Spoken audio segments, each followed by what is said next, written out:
আজকে বানানো হচ্ছে দই চিকেন, কিন্তু আমি দই চিকেনে একটু অন্যরকমভাবেই বানাই। একটু আলু না দিলে হয় না আমাদের ঘরে, তাই দই চিকেনে একটু আলু তো দেওয়াই হচ্ছে, কিন্তু রান্নাটা সম্পূর্ণ হবে হলুদ ছাড়া। চলুন এরপর প্রসেস কী আছে দেখে নিন। আলুগুলো একটু ভালো করে ভাজা ভাজা হোক। আলু ভাজার সাথে সাথে দিয়ে দেবো নুন।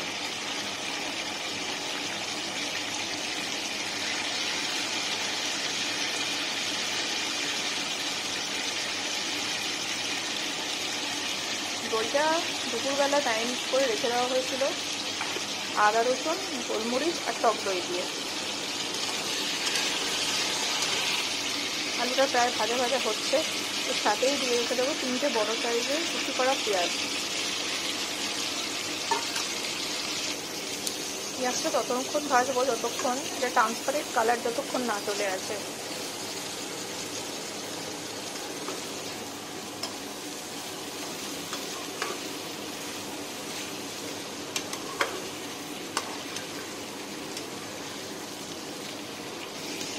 পেঁয়াজ ভাজার সময় সামান্য একটু চিনি দিয়ে দেবো, যাতে সুন্দর একটা কালারও আছে।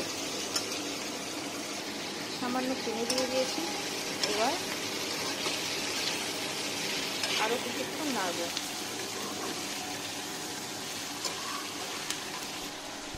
দেখুন পেঁয়াজটা আস্তে আস্তে ট্রান্সপারেন্ট হতে শুরু করেছে, আরও কিছুক্ষণ এটা ভাজা হবে।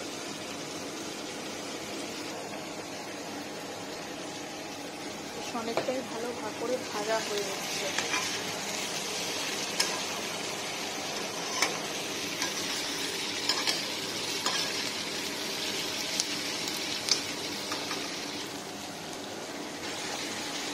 এইবার দিয়ে দেবো কিছুটা রসুন বাটা, আদা বাটা আর কাঁচা লঙ্কা বাটা।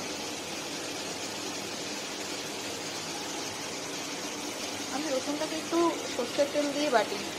সর্ষের তেল দিয়ে বাটলে অনেক দিন রসুনটা ভালো থাকে।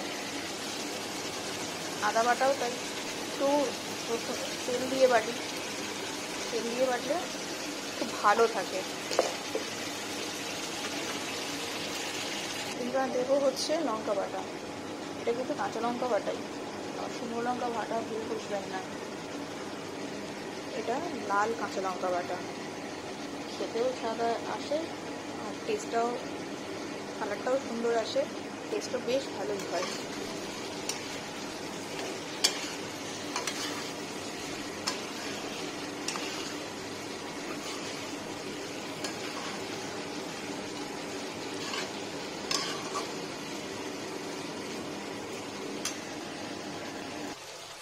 সামান্য একটু জল দিলাম, জল না দিলে তো রান্নাটা লেগে যাবে তলায়।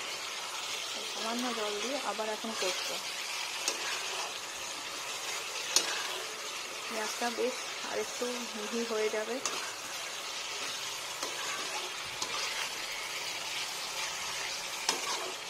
আর খানিকক্ষণ একটু কষবো, কষে দিয়ে দেবো মাংসটা।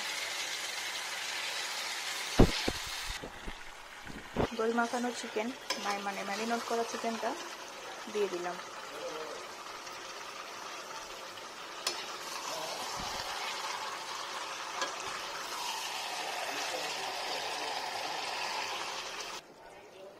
মাংস কিন্তু বেশ ভালোই জল ছেড়েছে, যেহেতু দই দিয়ে মাখানো ছিল সেই কারণে।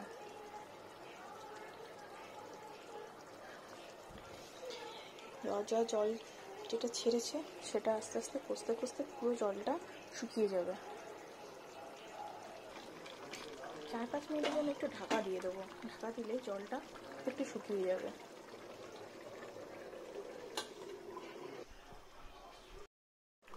রান্না একদমই শেষের দিকে।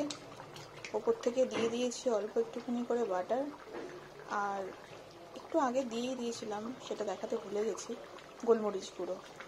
আর এখন দেবো আমার একটা সিক্রেট মশলা। দিয়ে দিলাম সিক্রেট মশলাটা।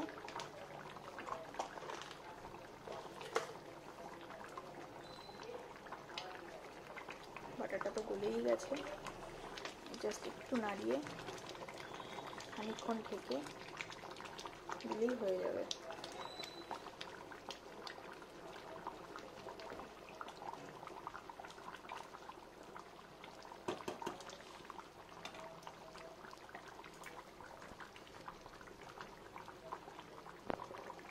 ভীষণ কম সময় লাগে, ভীষণ কম সময়ে সুস্বাদু একটা খাবার।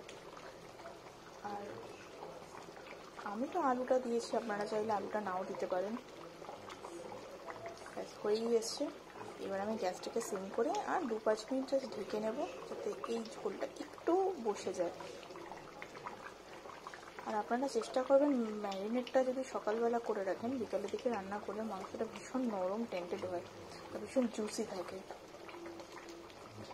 চলুন গ্যাস অফ করে দিলাম, এবার ঢেকে রেখে দেবো। এটা দিয়ে আপনি ফ্রাইড রাইস, রুটি, নান, পরোটা সব কিছু দিয়েই খেতে পারেন, দারুণ লাগে খেতে। একবার ট্রাই করে দেখুন, দেখিয়ে আমাকে অবশ্যই জানাবেন।